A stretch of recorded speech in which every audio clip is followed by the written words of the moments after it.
Bonjour tout le monde, bienvenue à cette capsule vidéo sur le développement cognitif de l'adolescent. Donc, sans plus tarder, je vous partage mon écran et je vous présente les notes de cours. Donc, on va commencer dans le développement cognitif. Dans le cours de psychologie 1, vous avez vraiment étudié la théorie de Piaget. La théorie de Piaget, petit rappel, là, donc c'est une théorie qui a été là, démontrée même à travers plusieurs cultures, qui a été étudiée scientifiquement de manière très rigoureuse et qui explique le développement de l'intelligence. Donc, Piaget, pour lui, avait 4 stades principaux. Donc, dans lesquels là, les schèmes, donc les représentations, donc devenaient de plus en plus complexes. Et aussi, donc, tranquillement, pas vite, pour lui, l'aboutissement là, du développement intellectuel, c'est le stade des opérations formelles, donc la capacité, entre autres, à penser abstraitement, à raisonner logiquement de manière abstraite. Mais un petit peu comme quand on apprend, si je fais le parallèle avec le développement physique d'un enfant, donc avant d'être capable de courir, un enfant il va devoir passer, donc il va devoir acquérir certaines habiletés sur lesquelles, à chaque étape, il va s'appuyer hein, avant d'être capable de courir. Donc, un enfant de 1 mois, j'ai jamais vu un enfant d'1 mois ou de 6 mois commencer à courir avant d'être capable de relever sa tête ou de s'asseoir sans soutien et ensuite de ça, de faire ses premiers pas et de marcher et ensuite de courir. Donc, c'est un peu la même chose, le parallèle à faire avec le développement intellectuel. Donc, à chacun de ces stades, la pensée, elle est qualitativement différente. Donc, elle est différente de nature. Hein. Un bébé ne raisonne pas de la même manière ou ne pense pas de la même manière qu'un ado ou qu'un adulte. Et la distinction, c'est pas uniquement en termes de nombre de pensées qu'il a à la minute, mais bien dans sa manière de penser qui va être différente. Donc, premier stade, si je fais une petite révision rapide, le premier stade, le stade sensorimoteur, la naissance à 2 ans, l'enfant va appréhender le monde à partir de ses sens et de sa motricité. Donc, c'est de cette manière-là qu'il va appréhender le monde. Et donc, à chaque stade, qu'est-ce qui fait qu'on passe d'un stade à un autre? Donc, finalement, c'est lorsqu'on fera une acquisition particulière. Donc, c'est ce qui va nous faire basculer dans le stade suivant.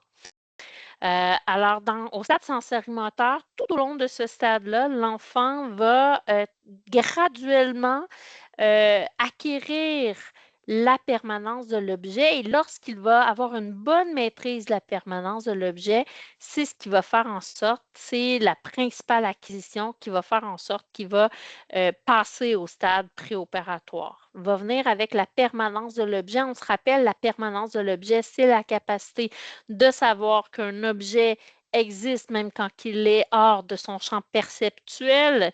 Donc, avant ça, donc si tu n'es pas capable de te faire une représentation dans ta tête d'un objet, mais ça va être difficile de savoir qu'il existe quand il est hors de ton champ perceptuel. À partir du moment où tu comprends ça, que tu es capable dans ta tête, là, de te représenter mentalement les choses, mais là, tu es capable, lorsque cette chose-là est absente, de continuer, par exemple, à solliciter, à te faire une image de cet objet-là dans la tête. Et donc là, à ce moment-là, c'est ce qu'on appelle la permanence de l'objet et ça demande la capacité de la fonction symbolique ou de la représentation symbolique. Donc, pensez à exemple, si j'ai une boule de pâte, imaginez-vous que j'ai une boule de pâte à modeler là, dans la main. Donc, l'enfant, quand il ne maîtrise pas, le bébé, quand il ne maîtrise pas la permanence de l'objet, si je cache la boule de pâte à modeler, pour lui, elle n'existe plus. À partir du moment qu'il acquiert la permanence de l'objet, bien là, l'enfant, Si je cache la boule de pâte à modeler dans mon dos, il va être capable de se faire une image mentale de cette boule de pâte à modeler-là et de savoir qu'elle existe quelque part quand même. Okay? C'est ce qui va faire passer au stade suivant. Donc, le stade préopératoire de 2 à 6 ans. Donc là, pensez aussi, je vais refaire un autre parallèle, là. Pensez à quand vous avez un nouvel objet, OK? Je ne sais pas, une nouvelle tablette, un nouvel ordi, quelque chose de même. Habituellement, qu'est-ce qu'on va faire quand on a quelque chose de nouveau? On va avoir hâte de l'utiliser, puis on va l'utiliser beaucoup, beaucoup, beaucoup, beaucoup, hein. C'est rare qu'on va mettre ça de côté, qu'on va dire: «Bon, ben, je le reprendrai dans 1 an», OK? Donc, on va l'utiliser beaucoup, beaucoup, mais au départ, étant donné que c'est quelque chose de nouveau, on va être maladroit un peu avec ça. Ben, c'est ce qui va se passer avec les nouvelles acquisitions chez l'enfant. Donc, lorsqu'il acquiert la permanence de l'objet, donc qu'il la maîtrise bien, il va passer au stade préopératoire. Et là, ben, sa nouvelle acquisition au stade préopératoire, c'est tout ce qui est la pensée symbolique. Qu'est-ce qu'un symbole? Ben, un symbole, c'est quelque chose qui représente quelque chose d'autre. Donc, ça peut être une image, ça peut être un mot, ça peut être un chiffre, etc. Donc là, de 2 à 6 ans, l'enfant va développer son système de représentation. OK? Donc, c'est ce qui va faire en sorte que c'est pas pour rien là, que le langage va exploser entre 2 à 6 ans. Donc, on va voir une augmentation. Là. Des fois, ça peut être un peu avant 2 ans. Là, ça va dépendre. Là. Ce n'est pas tous les enfants qui maturent vraiment exactement, mais vraiment, aux alentours de 2 ans, on va voir une augmentation significative du nombre de mots, là, graduellement, de son répertoire de mots de vocabulaire notamment. Aussi, comme je vous disais, ben là, l'enfant, c'est son nouveau bidule, là, OK? C'est le système de représentation. Il est encore maladroit, il ne maîtrise pas bien encore, mais il va l'utiliser à toutes les sauces. Pardon. Donc, il va utiliser beaucoup à travers l'imitation différée, le jeu symbolique, le langage. Par contre, il va être très égocentré sur le plan intellectuel, hein? Et il n'est pas encore capable de conservation. Il va commencer à essayer là, de raisonner puis de mettre ensemble des choses, mais il n'est pas encore capable de raisonnement logique. C'est vraiment au prochain stade où là, il va être capable de manipuler, il va être plus habile à manipuler mentalement ces symboles-là, pardon, à les mettre en relation ensemble. C'est ce qu'on va appeler des opérations mentales complexes, plus complexes. Donc, il va être capable maintenant de les faire, mais à partir de matériel concret. Et finalement, lorsque, donc de 6 à 12 ans, sa pensée va être très concrète, mais il va être capable de, tranquillement pas vite, de faire des opérations mentales et de faire de raisonnement logique. Et finalement, au stade des opérations formelles, bien là, l'acquisition sera la pensée abstraite. Donc là, à partir de ce stade-là, l'ado est maintenant capable de penser de manière abstraite et de faire du raisonnement logique à partir de matériel abstrait. Donc, c'est pas pour rien là, que on n'enseigne pas l'algèbre à 6 ans, hein, parce que la pensée, elle est très concrète et l'algèbre, c'est très abstrait. Alors, à 6 ans, on va utiliser vraiment, là, tu sais, pour parler des maths, par exemple, je m'en vais au marché, je mets dans mon petit panier 3 pommes, je mange 2 pommes, il en reste combien dans mon panier? Parce que les enfants vont être capables de manipuler ces symboles-là dans leur tête, mais c'est très concret. À partir de 12 ans, c'est pas pour rien que dans le programme scolaire, on commence à enseigner l'algèbre et les concepts plus abstraits parce que l'ado commence à être capable de plus en plus à les manipuler. Au début, ben, il va les utiliser beaucoup, beaucoup, beaucoup, hein, comme n'importe quel nouveau bidule qu'on a. Donc, va utiliser beaucoup les pensées abstraites, tout ce qui est les hypothèses, tout ça, ce qui va faire en sorte qu'à un moment donné, il est maintenant capable d'envisager le possible, ce qui va faire qu'à un moment donné, il peut se perdre dans l'ensemble des possibles, hein, puis que là, ça peut faire l'anxiété ou faire l'indécision et tout ça. Mais graduellement, au fur et à mesure qu'il va avancer dans l'adolescence, ben, ça va se stabiliser, il va devenir de plus en plus adroit. Donc, pour Piaget, ça, c'est l'aboutissement, la pensée formelle, là, l'aboutissement de pardon, du développement cognitif. Donc, stade des opérations formelles, quatrième stade de la théorie de Piaget. Pour lui, le stade le plus élevé, mais pour des théoriciens post-piagétiens, ils ont découvert une nouvelle façon de penser qui va arriver plus vers 25, 30 ans et plus tard, qui appelle la pensée post-formelle, mais on ne la verra pas dans le cadre de ce cours-ci. Stade des opérations formelles, stade au cours duquel l'adolescent acquiert la capacité de penser abstraitement. Et je vous présente un tableau avec les 5 caractéristiques de la pensée formelle avec des exemples. Je vais vous inviter à aller le lire. Donc, du passage du concret à l'abstrait, du réel au possible, des conséquences à long terme, logique déductive, résolution systématique des problèmes. Donc, je vais vous inviter à aller lire ce tableau-là. Vous avez vraiment une description de chacune de ces caractéristiques-là et un exemple.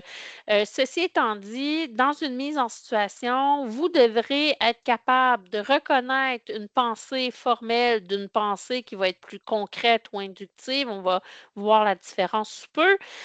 Mais je ne vous demanderai pas de m'identifier, OK, c'est laquelle des 5 caractéristiques des opérations formelles qui est là. OK? Mais vous devriez être capable de savoir, de reconnaître finalement qu'est-ce qu'une pensée formelle. Donc, quelles sont les implications du stade des opérations formelles? Donc, à moins d'avoir une déficience intellectuelle, là, tout le monde, on devrait être capable de penser formelle. Donc, ça va faire en sorte que les ados peuvent envisager de multiples possibilités, utiliser des symboles pour en représenter d'autres, mieux apprécier les métaphores, les allégories, peuvent mieux formuler et tester des hypothèses, puis ça va avoir un impact sur le monde émotionnel. Hein, les émotions plus abstraites, plus nuancées, comme la béatitude, la honte, donc, toutes sortes d'émotions là, qui vont être nuancées, complexes, basées sur, donc, on va être capable de se projeter aussi plus facilement par rapport à l'autre. Donc, ça va faire, donc, on va être capable d'aller plus loin dans son empathie, etc. Par contre, donc, conséquences développant des opérations formelles, idéalisme et esprit critique, propension à la discussion, à l'argumentation et décision, concept de soi plus complexe aussi. Ce qu'on voit, si vous voyez le tableau ici, c'est que vers 10 ans, lorsqu'on demande à une personne de se définir qui elle est, vers 10 ans, la personne va davantage faire référence à l'apparence corporelle ou aux caractéristiques physiques et moins référence aux convictions idéologiques, mais cette tendance-là va s'inverser au fur et à mesure que l'ado va grandir. Donc, on voit vers la fin de l'adolescence, c'est le contraire quand on va demander à une personne de se présenter. Donc, elle va davantage faire référence à ses convictions idéologiques, ses valeurs, ses croyances, sa personnalité, etc., et moins à son apparence corporelle et aux caractéristiques physiques. Ceci étant dit, les études ont montré que, tu sais, pour Piaget, là, lui, ben, tout le monde, à moins d'une déficience intellectuelle, atteignait le stade des opérations formelles et maîtrisait en venait à éventuellement maîtriser la pensée formelle. Par contre, les études ont apporté une plus grande nuance par rapport à ce stade-là, par rapport à ces affirmations-là de Piaget. Donc, pour Piaget, c'était la maturation biologique du cerveau qui emmenait ce développement intellectuel-là. Ce que les études montrent aujourd'hui, c'est que oui, même si, à part que si on a une déficience intellectuelle, tout le monde serait capable, là, en principe, d'accéder à la pensée formelle, mais la maturation biologique n'est pas suffisante pour arriver à une bonne maîtrise des opérations formelles. On a besoin de stimulation de la part de l'environnement et d'éducation. Donc, vraiment, les études montrent que si on reçoit une éducation qui nous montre comment bien résoudre systématiquement un problème, comment, tu sais, bon, etc., etc., donc, ça va augmenter les probabilités que les personnes utilisent davantage la pensée formelle dans leur quotidien. Les études montrent que ce n'est pas tous les ados qui vont utiliser la pensée formelle. Donc, seulement 50 à 60 des jeunes de 18 à 20 ans l'utilisent de temps en temps dans les sociétés industrialisées. Et ça ne se généralise pas à tous les domaines non plus. Donc, même une personne qui utilise la pensée formelle, elle va être plus susceptible de l'utiliser dans son champ d'expertise, exemple, vous en soins infirmiers, que dans d'autres domaines où elle est moins experte de sa vie. Donc, très important de garder en tête ces limites-là. Et aussi de garder en tête qu'il y a plusieurs facteurs. Tantôt, je parlais là, pour arriver à une bonne maîtrise de la pensée formelle. Oui, l'éducation et la maturation biologique vont être importants. Mais qu'est-ce qui va faire en sorte qu'une personne va utiliser la pensée formelle ou la pensée plus concrète ou inductive à un moment donné? D'autres variables vont aussi intervenir là-dedans. Donc, peu importe l'âge chronologique. Donc, oui, le niveau de développement cognitif, troubles neurocognitifs, l'éducation reçue, niveau d'expertise dans un domaine, les expériences de vie, l'état de la personne à ce moment. Donc, par exemple, une personne qui aurait des émotions envahissantes, une très grande fatigue mêlée avec de la douleur ou une souffrance intense ou qui est en état de choc et tout ça, donc, ça pourrait faire en sorte qu'à un moment donné, même une personne qui a déjà utilisé beaucoup la pensée formelle peut ne pas être en mode pensée formelle à ce moment-là. Culture, sous-culture d'une population, etc. Et ce qui est important, c'est de savoir, c'est que le niveau de raisonnement du patient influence directement sa compréhension des soins, son adhésion au traitement, sa capacité à prendre des décisions éclairées, sa sécurité, etc. Donc, on va faire une petite distinction. Donc, vous vous rappelez, tantôt, je vous parlais du stade des opérations concrètes. Donc, dans le stade des opérations concrètes, c'est le premier stade où on voit le raisonnement logique apparaître.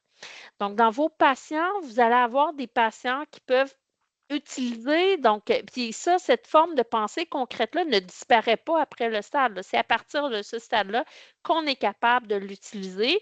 Et tout le monde, on utilise le raisonnement inductif ou la pensée concrète inductive dans notre vie de tous les jours.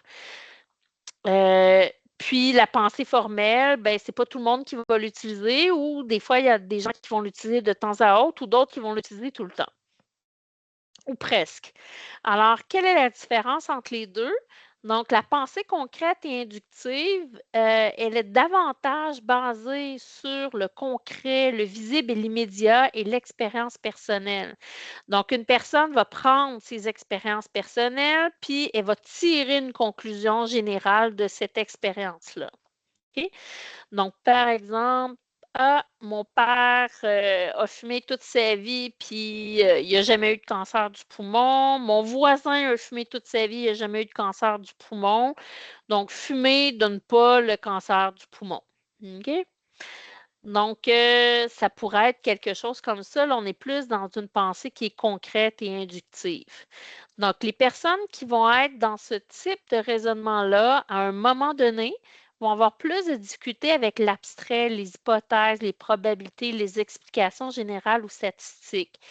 Donc, en tant qu'infirmier, infirmière, vous devez davantage rester dans le concret dans vos explications.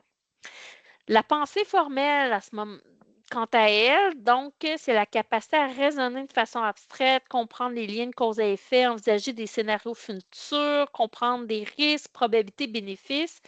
Donc, je comprends pourquoi et je peux anticiper.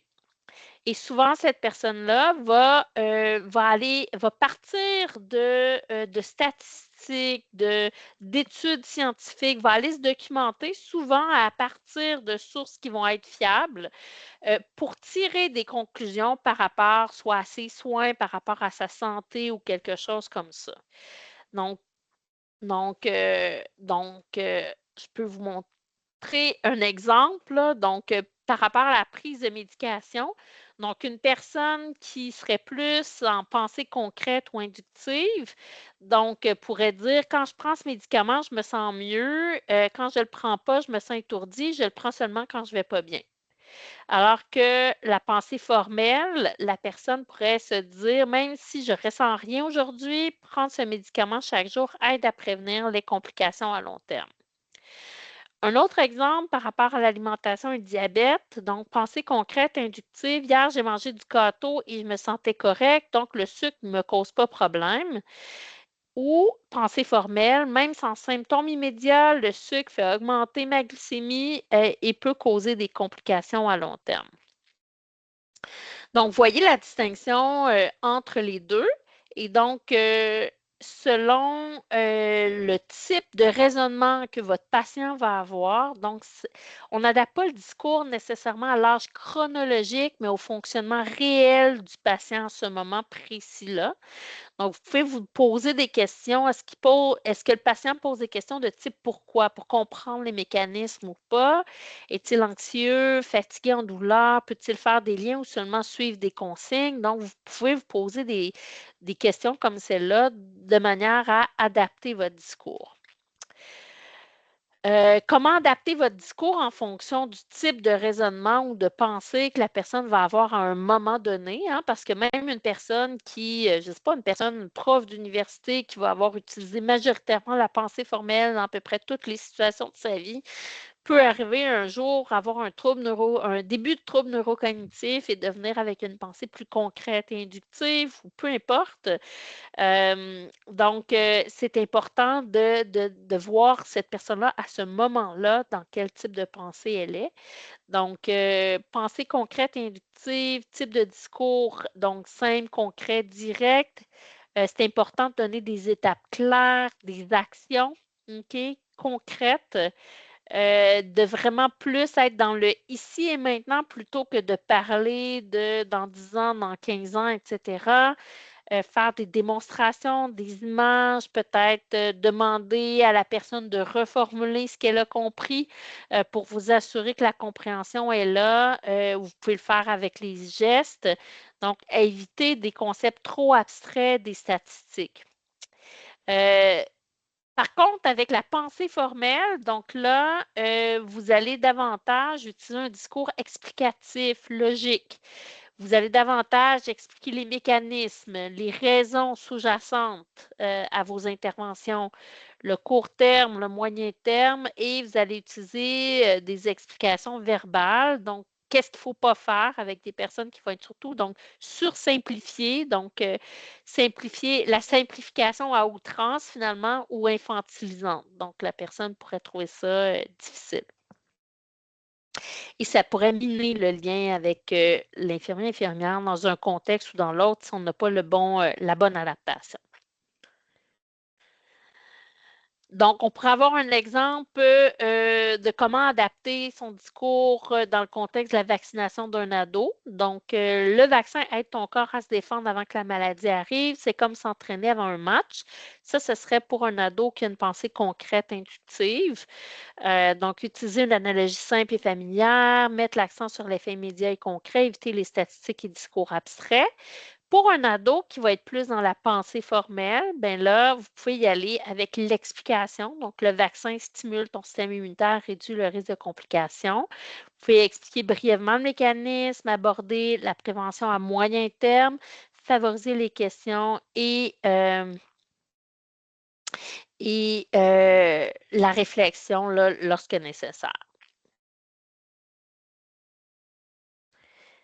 Donc, si vous avez un autre exemple, vous pourrez aller le lire, mais aussi très important, je l'ai fait avec les personnes âgées, là, parce que comme je vous ai dit, même si pour Piaget, la pensée formelle arrive à l'adolescence et que par la suite, tout le monde utilise la pensée formelle, c'est pas comme ça, c'est pas ce que les études ont montré finalement, et qu'il y a plusieurs facteurs qui vont avoir un impact sur le type de pensée. Donc, à tout âge, entre l'adolescence et l'âge adulte, certains patients vont utiliser davantage la pensée concrète, inductive par rapport à leurs conditions de santé, alors que d'autres vont utiliser la pensée formelle, puis ça va être à vous de vous adapter.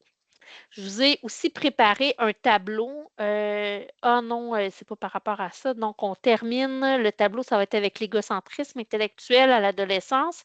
Donc, égocentrisme intellectuel ne veut pas dire égoïsme. C'est plutôt un phénomène cognitif normal lié au développement de la pensée abstraite. C'est une difficulté transitoire qu'a l'adolescent à distinguer son propre point de vue de celui des autres. Donc, vous voyez ici différents types de comportements égocentriques. Donc, l'illusion d'invincibilité, hein, l'adolescent se croit à l'abri de tous les dangers. Donc, ça peut faire en sorte que les ados vont avoir des pratiques plus à risque, par exemple lors des relations sexuelles ou de conduire. Là, la prévention a fait son œuvre. On voit une diminution là, des ados qui conduisent avec les facultés affaiblies, mais ça peut faire en sorte que quelqu'un a l'impression que, ah oui, je sais que conduire avec les facultés affaiblies, mais moi, ça ne m'arrivera pas, moi, je me contrôle, ça arrive juste aux autres, etc. Et aussi, ça peut faire en sorte que lorsque un ado a une condition de santé, apprend une maladie chronique ou une maladie importante ou un diagnostic et tout ça, donc ça peut faire en sorte qu'il tombe de haut parce qu'il y avait cette espèce d'illusion d'invincibilité-là. Fabulation personnelle, donc l'adolescent pense avoir un destin privilégié et ne pas être régi par les règles couramment en usage. Donc ça peut être positif dans le sens où il va avoir l'impression qu'il peut devenir une rockstar qui sera connue mondialement, que son destin est privilégié pour lui, puis que il peut accéder à quelque chose que d'autres n'accéderont pas, ce qui est positif.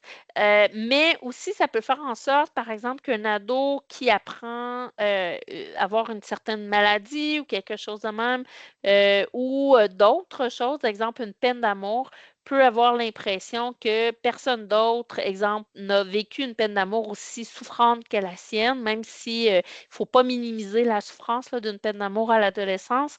Mais il y en a d'autres adolescents qui en ont vécu des peines d'amour très, très souffrantes aussi. OK?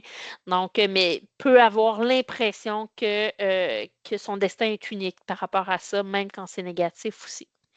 Conscience de soi excessive, l'adolescent est convaincu qu'un observateur s'intéresse à lui, à ses pensées et à ses actions autant qu'il le ferait lui-même.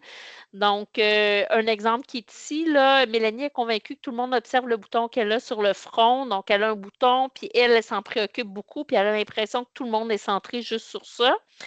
Indécision, hypocrisie apparente, l'adolescent prône certaines valeurs mais agit à l'encontre de celles-ci.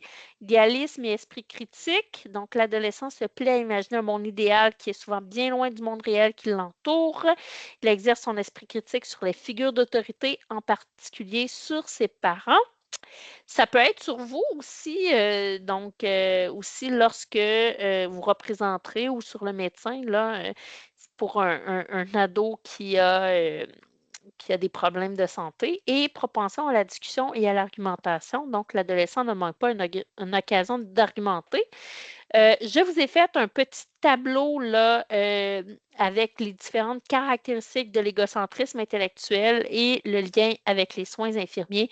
Comment adapter votre approche par rapport à ça? On pourra le regarder en classe. Mais je vous invite à le lire avant le cours si vous avez le temps. Donc, en bref, quelques manifestations cliniques possibles. Donc, réaction émotionnelle intense, sentiment d'être incompris par les adultes, opposition au conseil, préoccupation corporelle importante, difficulté à accepter la maladie ou les contraintes de soins. Quelques stratégies infirmières avec les ados à adopter par rapport à ces manifestations-là de l'égocentrisme intellectuel. Donc, accueillir l'émotion sans la minimiser, super important. Nommer ce qui est observé, offrir un espace d'expression sécurisant. Valider le vécu, éviter le ton moralisateur, super important. Reformuler pour montrer l'écoute. Favoriser la collaboration, expliquer le pourquoi des soins, impliquer la personne adolescente dans les décisions, adopter un discours respectueux du corps, préserver l'intimité et la pudeur, puis avancer graduellement, soutenir l'autonomie, reconnaître le deuil et les pertes aussi qui peuvent être associées, soit en lien avec son vécu d'adolescent ou des fois, si c'est dans un contexte de soins de santé, là, en lien avec la maladie ou des choses comme ça. Donc, à éviter, donc minimiser, banaliser ou rationaliser trop vite, disqualifier le vécu, imposer sans explication, multiplier les ordres, entrer dans un rapport de force, négliger l'intimité et forcer l'adhésion immédiate. Et interpréter le rejet comme un manque de collaboration aussi, donc très important, c'est d'éviter ce type de pratiques-là. Alors voilà, c'est ce qui termine ma capsule sur le développement cognitif de l'adolescent. Prochaine capsule, ça sera la capsule sur le développement socio-affectif.